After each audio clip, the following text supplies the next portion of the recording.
Hey guys, Hamsterwheel here with a new video, and welcome to my review of the Mist of Pandaria private server called Mistblade.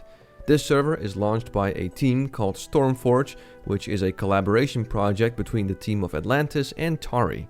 Now, Tari, as you might know, is a team that I have praised a lot over the years.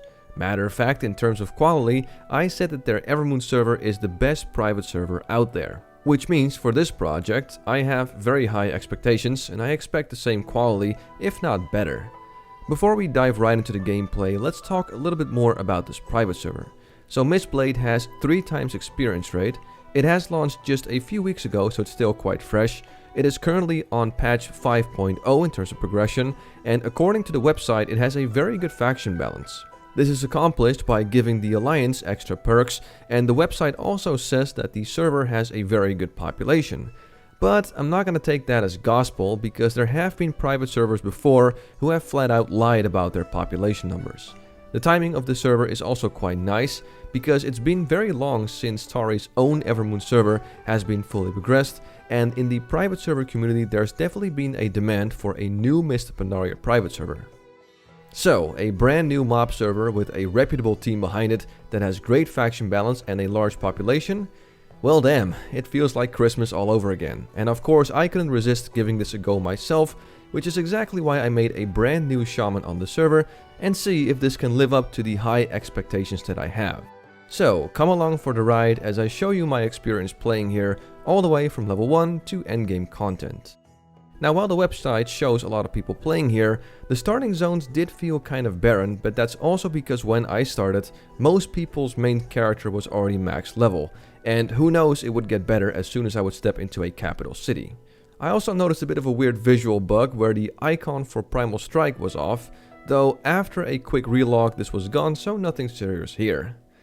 After completing the starting zone and getting to about level 10, it was time to head to Orgrimmar. And a capital city like Orgrimmar was indeed sprawling with players, making the city feel alive and breathing. Now, I wish they automatically unlocked flight paths, given how quick you level up, and this was something I definitely liked in Apollo 3, and unfortunately it's not here. But that's just my personal taste, so it's alright. Then it was time to quest a bit in the Barrens, and once again the quests, which required some sort of script, dialogue or whatever, worked flawlessly. At level 15 I unlocked the random dungeon finder, so let's queue up as a DPS for now and see how long it takes before I can join a group. In the meantime, I continued questing and I ran into my first bug, which is when I killed Tusk's raptor, he just stood there as if I permanently immobilized him and he would only attack if I got to melee range. Kinda weird, cause this does work on the Evermoon server if I remember correctly. And then finally, after 25 minutes or so, I was able to do my first dungeon, Ragefire Chasm. And then for whatever reason, OBS shit the bed and all of the footage was corrupted, so that was great. Later down the line, I ended up in Hillsbrad Foothills at level 24, and I couldn't do Hillsbrad without doing the very iconic Quest Giver quest, which also has a nice set of gloves as a reward. And so we deal with Dumas once again, and try to guide him the right ways, even though he goes in a completely different direction. And before I knew it, I was level 25 and ready to enter one of my favorite zones, the Arathi Highlands. Before we did that though, it was time to fly back to the Undercity, learn our professions and also put some things on the auction house so we can hopefully buy our mount soon, because the 3 times experience rate does make it so you level fast enough where things like buying your mount at level 20 is a little tricky. Then it was time for another dungeon, Black Fathom Deeps. By this time it really seemed that my 25 minutes of queuing for the first dungeon was a bit of a fluke, as at this point I've done 4 dungeons and the queue time on average is give or take 8 to 10 minutes as a DPS. The dungeon was scripted nicely as well, and of course someone in our group went to the altar to light all the braziers at once, which led to 2 people dying. Luckily we didn't wipe, and before we knew it we were done with the dungeon. After hitting level 27, I set off to a go-to quest chain of mine, and that is the Dern Hold Challenge.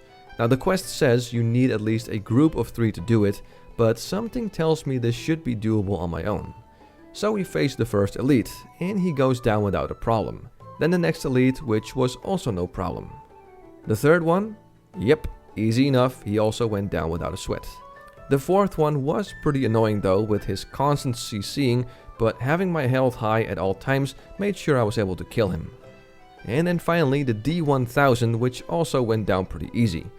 And in return we got a boatload of experience, and more importantly, this awesome axe that will definitely help me push out more damage.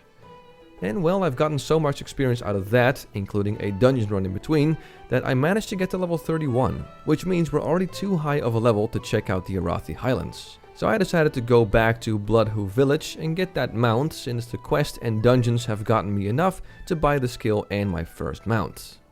And while I got my mount, for some reason there was another minor visual bug, but after a quick relog that was gone and I could finally ride around on a proper mount. Only took me 11 more levels to get it, and considering the higher XP rate, I wish they would kind of lower the mount price a bit to compensate for the faster leveling. Eventually I found myself in the hinterlands, once again tackling the snapjaws and collecting large lunch. Once again the questing experience was silky smooth, and so far I was really enjoying my time here, apart from the very occasional visual bug. A little later down the line it was time for another dungeon, which was Marathon. A dungeon that I'm personally a big fan of, as I love how it goes from small caverns to this beautiful mountainy oasis. This dungeon also worked like a charm, and luckily I was able to snag some pretty darn good shoulders out of this dungeon.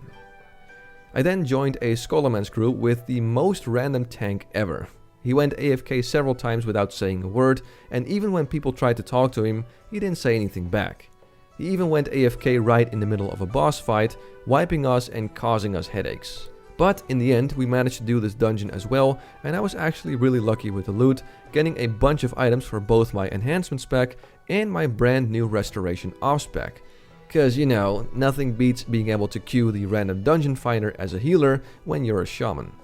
And so it was around level 42 that through selling some stuff on the auction house that I was able to get my epic mount. And as always there's only one epic mount that I get as a Tarn, the Great White Kodo. Since you know, that was my very first epic mount way back in retail WoW Vanilla. And for some reason the weird visual bug with my mounts happened again, though again after a quick relog it was gone. And after a bunch of dungeons I decided to take a break and just level out in the world again. This time Felwood was my zone of choice. And it was here that I got lucky and found an epic weapon, the Gut Ripper. I'm assuming this might be worth something on the auction house, so I'll try to sell it as I'm gonna need it to buy my flying skill. The questing, by the way, in Felwood was once again silky smooth, and everything worked like a charm. Now before I move on, I wanted to go back to Tanaris and do the arena quest there. Like the Ring of Blood in Nagrand, there's a quest chain where you have to kill elite mobs that give a ton of experience, and I think I should be able to solo them no problem. And as it turns out, they are incredibly easy to kill. After a few quests, I got a ton of experience, and on top of that, a nice enhancement ring to boot. Then it was off to Winterspring, and during Winterspring I started noticing that I was killing the mobs at an alarmingly fast rate. Now I don't know if this is working correctly because I can't compare this to retail Mist of Pandaria that well, but it seems like the mobs here have a lower health pool than they should normally have. Maybe it's just me, but it feels kind of off if you ask me. Before I moved on any further, I decided to stop by Thunderbluff and put that epic dagger on the auction house alongside 2 other BOE blues. Hopefully this will sell, cause then I'll be able to buy my flying skill pretty early on. So after that it was time to travel through the dark portal and level up in Outlands. And after accepting the first few quests I noticed a lack of mobs in this area, until I realized I was lagging really hard and then the server crashed. Now this is the first crash I experienced here, which after about 14 hours of playtime and a few days is not that bad. Also, the server was back up again after a minute and there was no rollback, so I could continue right where I left off. So because we're in Outland, we also get to do Outland dungeons. Ramparts was the first one, and yet again I'm healing, proving once more how handy it is to have resto as off-spec if you're a shaman. The dungeon went silky smooth and again everything worked like it should. Then it was time to do some more questing in the Hellfire Peninsula zone. One reason for this is that I want to get that super sweet trinket from the quest Cruel's Intentions, and it's a nice opportunity to see how well things are scripted in this zone. I also took a bit of a detour to complete the Grillock Dark Eye quest for this awesome blue chest piece. Just look at it. Those are some pretty nice stats. And yes, I eventually also got that sweet trinket for that extra 200 attack power. Not too long after, and I also got the money together for flying skill and a flying mount. So then, it was time to head to our next zone in Outland, Zangarmarsh. Now in Zangarmarsh I did a few quests here and there, as I was already level 64 when I stepped into the zone, so no boatloads of quests needed before I would venture into the best zone ever, Nigrand. The time spent here was good, I got some nice Outland pieces, and again, no complaints here in regards to how well the quests work. After that I got another dungeon. This time it's Dern Keep, which is actually one of my favorite instances in the Burning Crusade. Unfortunately, it did not go very well. For some reason, I ended up flying through the air back where the cave was. Then Thrall got bugged and he wouldn't move even though we initially freed him, so unfortunately we had to disband the group. Then I got into another dungeon group and it was Dern Keep again. This time, however, things worked perfect. I'm not sure exactly what caused the bugs, and it could have been that the group just got too far ahead of Thrall, so we'll just give this the benefit of the doubt and consider this working as well. After this, I spent some time leveling in Netherstorm and discovered another bug. The Fel Reaver here has to change from a pile of scrap to kind of a mini Fel Reaver that's supposed to attack you. But here, it just remains a pile of scrap, so that's unfortunate. Though admittedly, I'm almost level 70, and the amount of minor bugs I encountered is something I can count on one hand. Then when I hit level 70, it was time to do the Wrath of the Lich King content. Just 2 more expansions to go through and we're finally able to step into Pandaria. Like the other dungeons, the Wrath of the Lich King dungeons that I joined were a total cakewalk and we went through there like a steamroller. In terms of questing, I first tried some quests in the Borean Tundra and they all worked fine. It was only later in Icecrown that things started to get a little weird. For some reason, I could not pick up some survivors in this quest, and the quest where you have to defend the Argent Crusade base had very little enemies show up, which means this quest would have taken an eternity to complete if I actually tried to kill 100 of these enemies. A little unfortunate, but since the experience rate is 3 times, I just decided to do some other quests instead. And then we arrive at Cataclysm, the last expansion before we delve into the Mist of Pandaria content. So we started off at Hyjal with the opening quest, where we are once again confronted with Ragnaros. Then I did some questing and it all went pretty smooth here, with all the dialogue and scripting working like a charm. At least most of it, as after the cinematic with the wolf I was for some reason stuck in combat. Nothing a quick relog couldn't solve, and after that I could continue where I left off. And Uldum was next at level 83, and like Mount Hyjal, Uldum was very smooth with everything working. So both these zones were a nice breath of fresh air after some struggles in the Icecrown zone. And after Uldum, I got to level 85 and it was finally time to tackle the main content of this private server, Pandaria. So the opening scene played and I was sent off to the gunship to follow the Alliance. The opening quests all work great, where you have to mow down troops with a machine gun and then slowly but surely infiltrate the temple, only to find out that the Alliance had a hidden airbase and our gunship gets destroyed. After that I spent a good 2 levels doing a bunch of quests in the Jade Forest, and it all worked like a charm. I found literally nothing wrong with any of the quests I did, and this felt like the same amazing quality I experienced on Tari's solo project. At 87 I ventured to the Valley of the Four Winds, where again I did a bunch of quests here and there, and it was a very nice and smooth experience.